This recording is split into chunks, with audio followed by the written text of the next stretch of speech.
All right, we're back live on the Spin Cycle on this Monday. Andrew Southwick and RC Williams joining you today. Of course, if whatever you're watching this on, or as you begin to tune in, please, if you haven't subscribed to the channel, whether it's our Facebook channel, whether it's our YouTube channels, please do that. It helps the channel out, helps the show grow. We appreciate that. And as we're talking, this is an informal thing. We're not. Um, we will be looking for your comments. I realize some of you are bots anyway, but some of you are real also. And if you want to be a part of the conversation, leave your comment below, and if we can, we will address that as we go. But RC, how's your weekend been? You doing all right?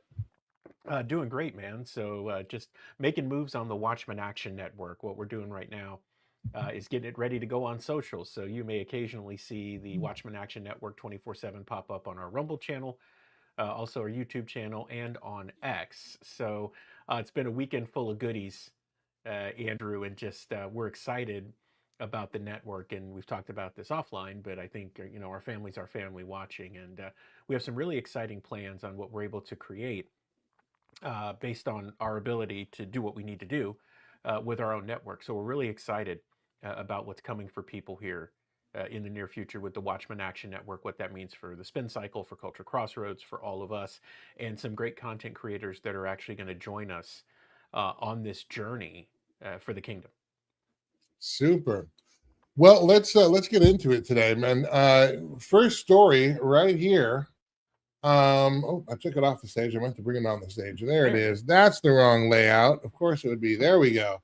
FDA There says we go. positive cyclospora test on Taylor Farms lettuce was an error. Yes, we were all told that the cyclospora, what do they call it? The explosive diarrhea, as it were, that was linked to lettuce from Taco Bell in like Michigan, and that it was also linked to, for example, in North Carolina, cilantro and parsley, and there was emerging evidence over the weekend, or apparently evidence over the weekend, that some positive tests had come from Taylor Farms out of California, and that was the source of the multi-state outbreak.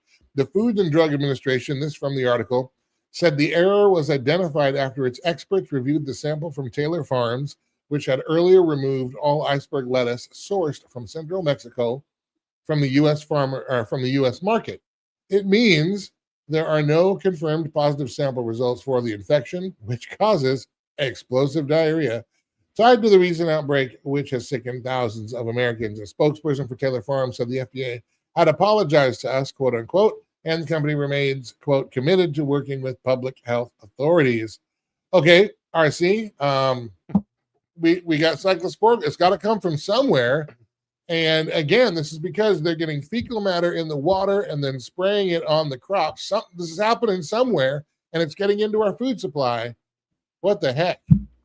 Yeah, Andrew, from our research on our side, as best we can gather, is that this lettuce that is infected is coming from, or has come from, Mexico. I think many people know that already, but part of this logic is that when that happens, folks who are working in the field that don't have facilities, so to speak, or just kind of doing their business in the fields, that gets watered, you get drainage, eventually that ends up getting sprayed onto various crops, and then they get shipped.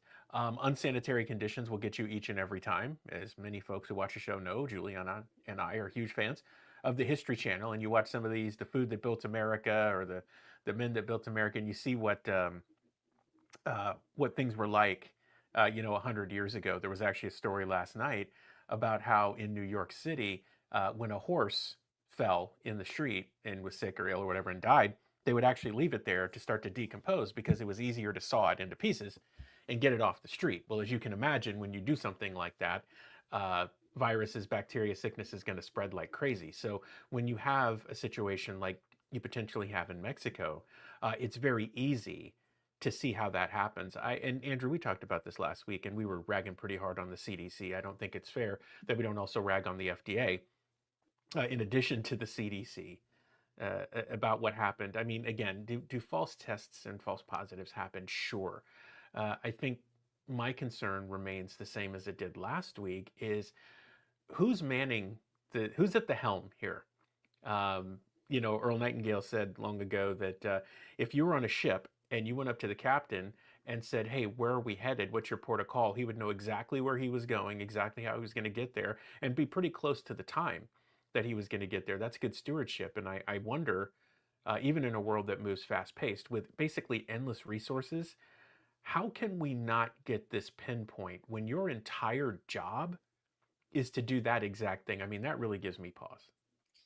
In a July 17 statement, the FDA and CDC warned Taco Bell customers in Indiana, Kentucky, Michigan, Ohio, and West Virginia not to eat shredded iceberg lettuce from any of the fast food chains locations in those 5 states. The agencies also said they were looking into possible causes of infections in other states, which officials said was, quote, unrelated to the 5 state outbreak.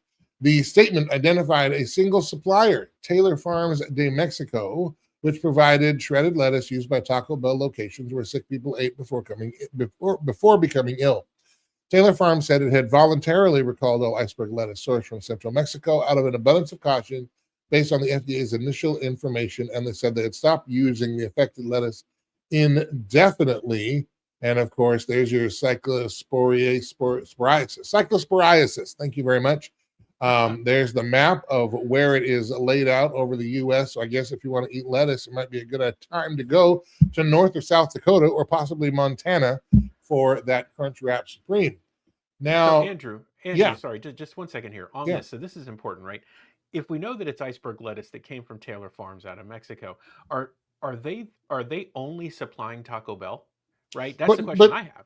but we don't know if it's come from Taylor Farms, and officially it didn't come from Taylor Farms because the FDA has contradicted that report, saying they apparently they ran some new tests and found out they made an error, and the cyclospora did not come from Taylor Farms lettuce. That's from the FDA. So to your earlier point, yeah, we don't know where it comes from, and it is interesting. We can pinpoint where your eyes are looking when you are driving your car, where your hands are, whether or not you're sneezing, whether or not you're driving erratically, et cetera, et cetera. We can pinpoint people out of a crowd to arrest them from January 6th, but we can't trace this infection, this parasite back to where it comes from. And it is you do have to wonder, like, well, what is the problem? I think even if there wasn't an answer, maybe there really are several suspects that have to be ruled out. I don't know. The outbreak has been going on for quite some time. You would think we'd be getting close to finding the point of, or the point of origin.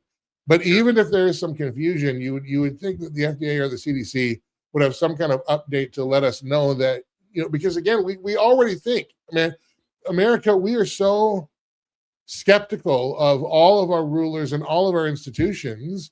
I'm sure there are plenty of Americans that think, well, of course they're now just poisoning the crops. They don't even care.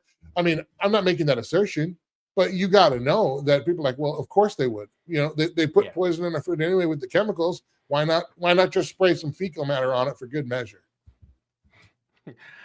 I the we've said the line so many times about how these guys can come down on me and you if I give you $1 in cash. Uncle Sugar can come right down on us and get his 30 cents.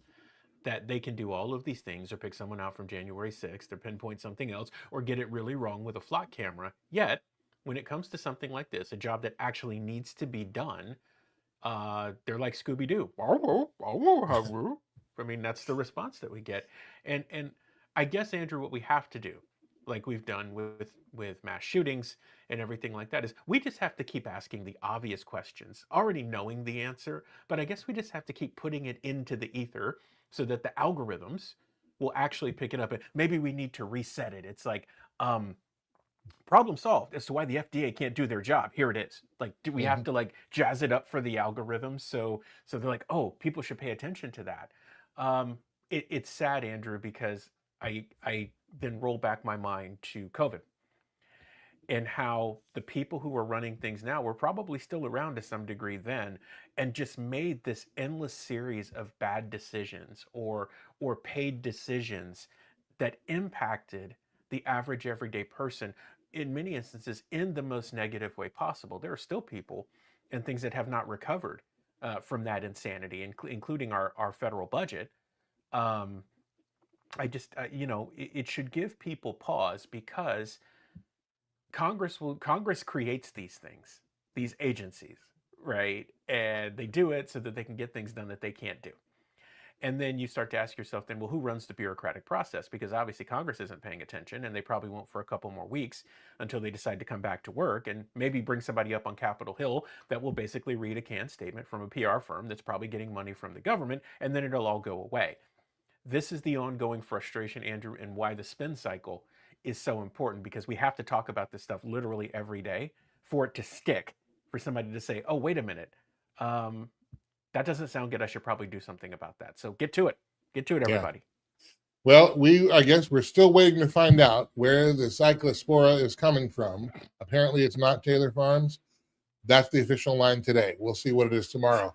All right, moving on. The U.S. launches more airstrikes against Iran after announcing, unfortunately, another death of a service member. From the article, the United States conducted a new round of airstrikes early Monday targeting Iran after announcing the death of another American service member, and Iran fired missiles toward Jordan that risked widening the conflict into neighboring Israel.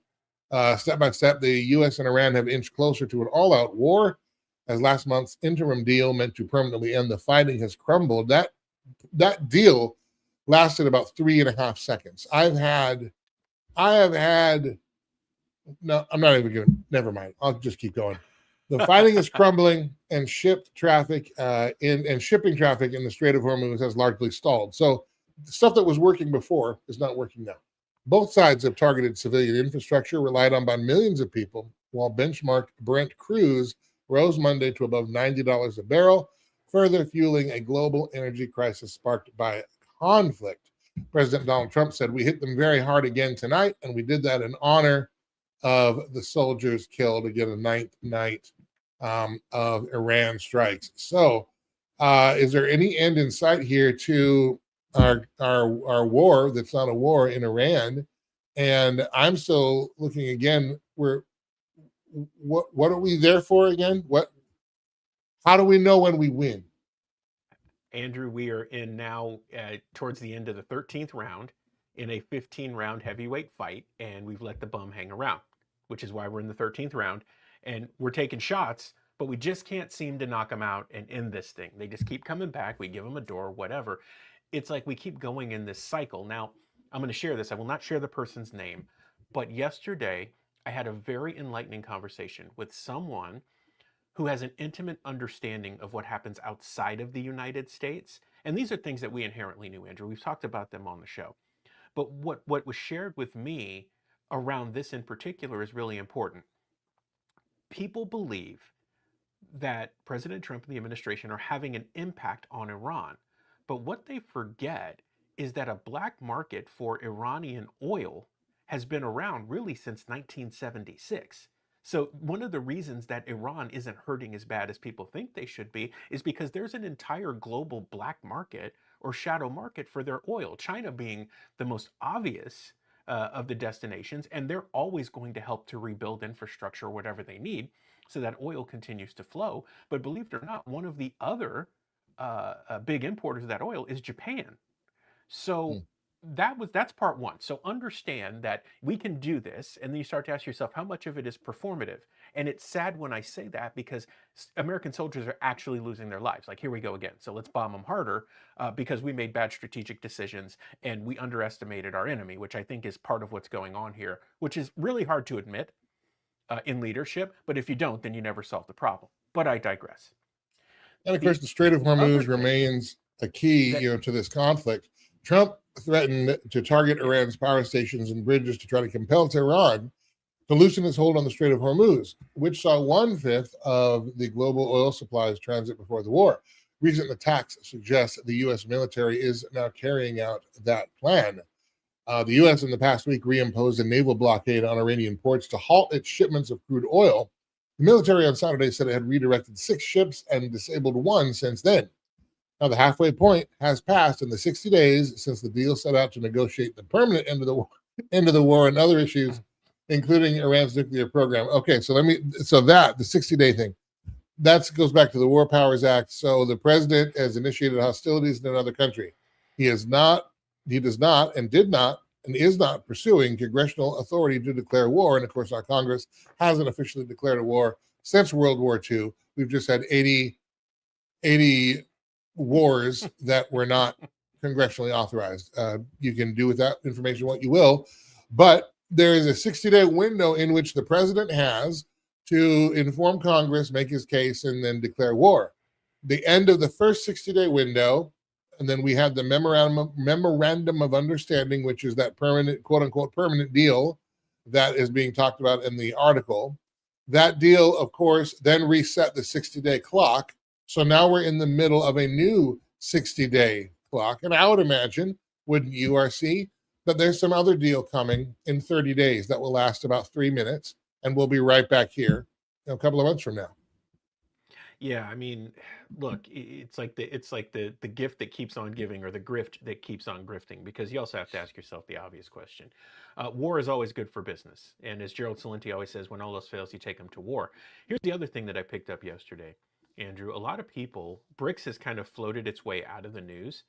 The other part of this is that BRICS' position is actually very strong right now. They are organized and they are really working outside of the SWIFT and the US system.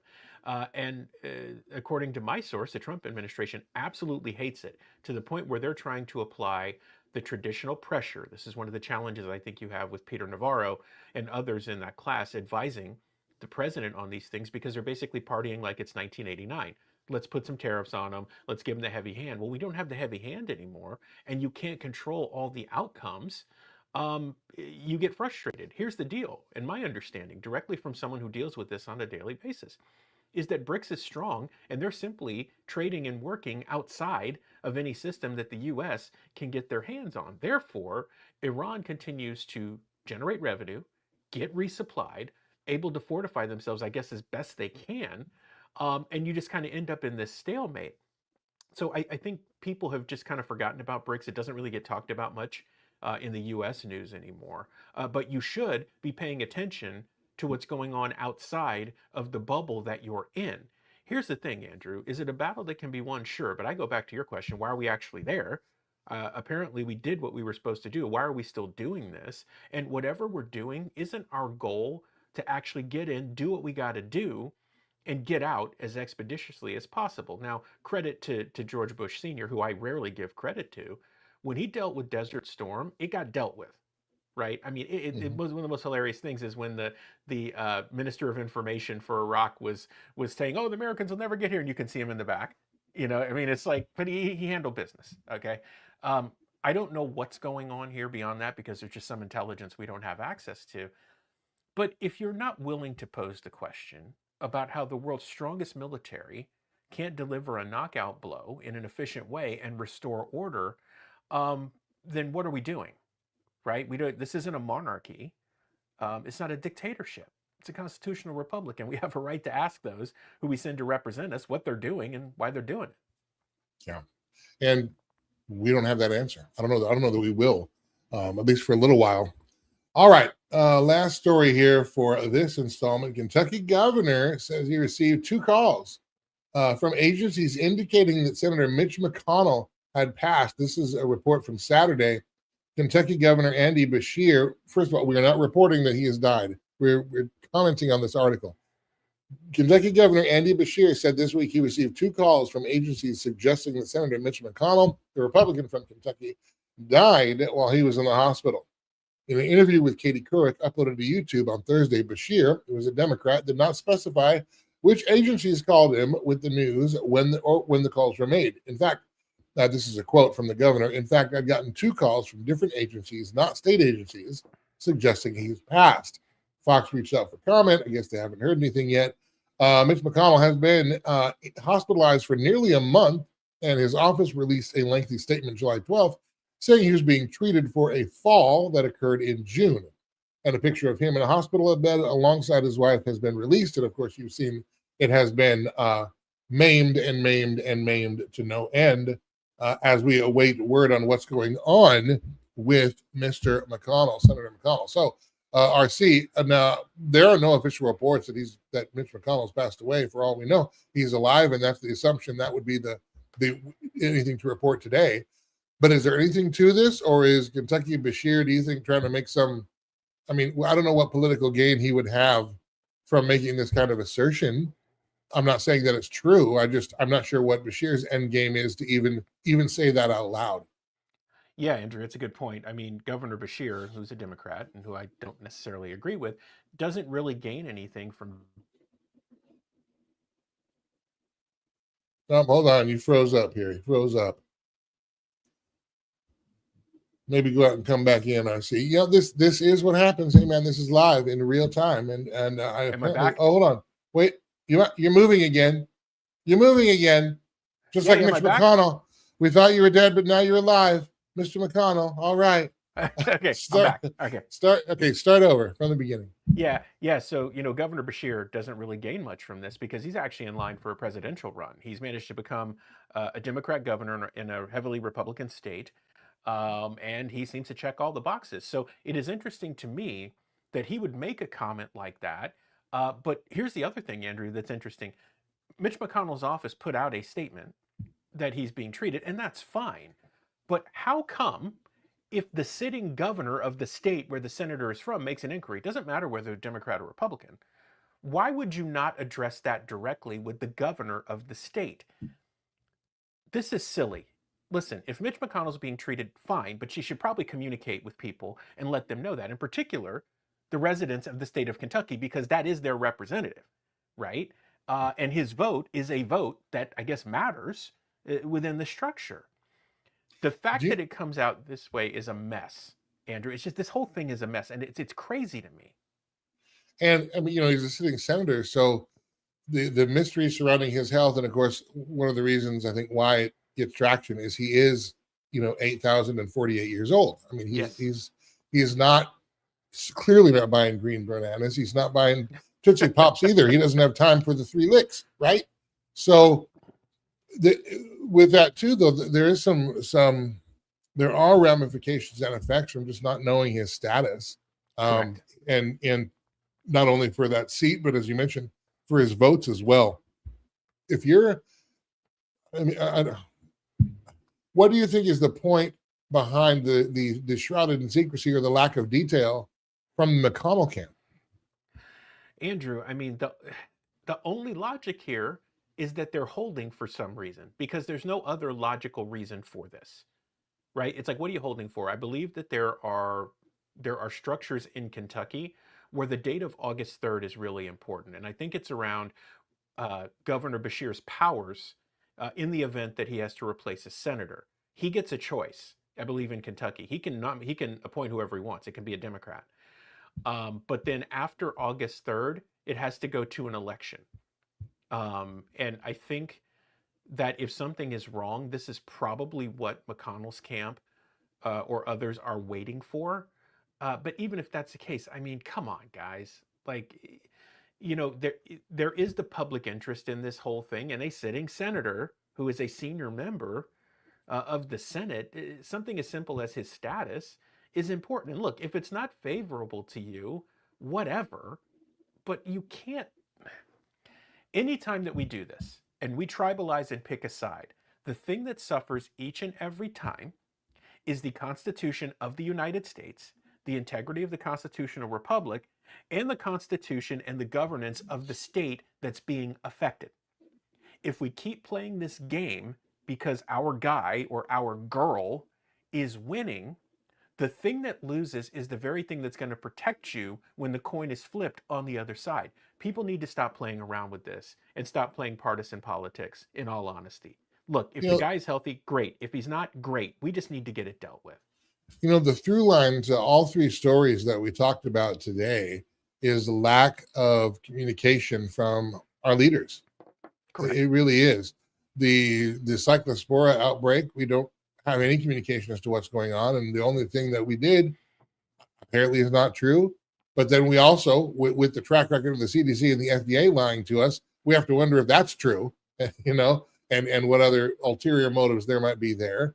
The purpose of the Iran war, we're still waiting on that to fix in on a clear objective other than no nukes, which we're told they don't have, so, and can't get. So that should be mission accomplished, but it isn't. Why? We don't have that answer. And then, of course, with Mitch McConnell, not that we need to be all up in every piece of his business. Even our senators, yes, they are public figures, but they are entitled to a certain degree of privacy that should be protected and respected. But nonetheless, at the same time, the information that the American people need to know about one of their most long-standing and powerful leaders in DC, and again shrouded in secrecy as well. So and it is a dangerous, it's a dangerous practice that we are being normalized to and conditioned to accept, because this whole idea of the government's not going to explain itself to us is taking on too many forms in too many ways. And I think we need to be paying attention to that as well, and pushing back against that and demanding transparency where it is. So far, we're slipping further and further into smoke-filled back rooms and shadows, and don't worry about it. And you have to vote for it to find out what's in it, or you have to pass it to find out what's in it, right? All right, RC, give you the last word on that, but also remind people where they can find Watchman Action goodies and like materials. Yeah, Andrew, again, in a self-governing society, you are in the chapter that is self-governing. What you do or don't do in the instances of these three stories where you're not getting the communication from those you send to represent you, if you don't deal with that now, you will not have a chance to deal with it later. Now I'm off my soapbox. If you want to find all things Watchman Action, start at watchmanaction.org. Also, the Watchman Action Network 24/7. It is on channel 40 on the Epic cable system in North Dakota, spreading other places soon. Distribution channels continue to be worked. You can also now find us live streaming on the Watchman Action Rumble channel. You can also find us on the YouTube channel and on X. All the handles are Watchman Action. Super easy to find. We'd love your commentary and everything like that. You can see the Spin Cycle, Culture Crossroads, the Watchman Brief, all of our specials, all of our training, all in one place there. But everything starts at watchmanaction.org. And of course, Spin Cycle you can see every day. And I am not as cool with one title fits all. Because the main show is Culture Crossroads. That is Sundays, 5 p.m. Central Time on the Beck News Network. That's BeckTV.plus, BEKTV.plus. You can also find that on our YouTube page at Culture Crossroads 316, at Culture Crossroads 316, or on Facebook, two different places, The Culture Crossroads with Andrew Southwick or Andrew Southwick Official. You can find us there. All right, that's going to do it for today's Spin Cycle. We'll see you again tomorrow. God bless until then.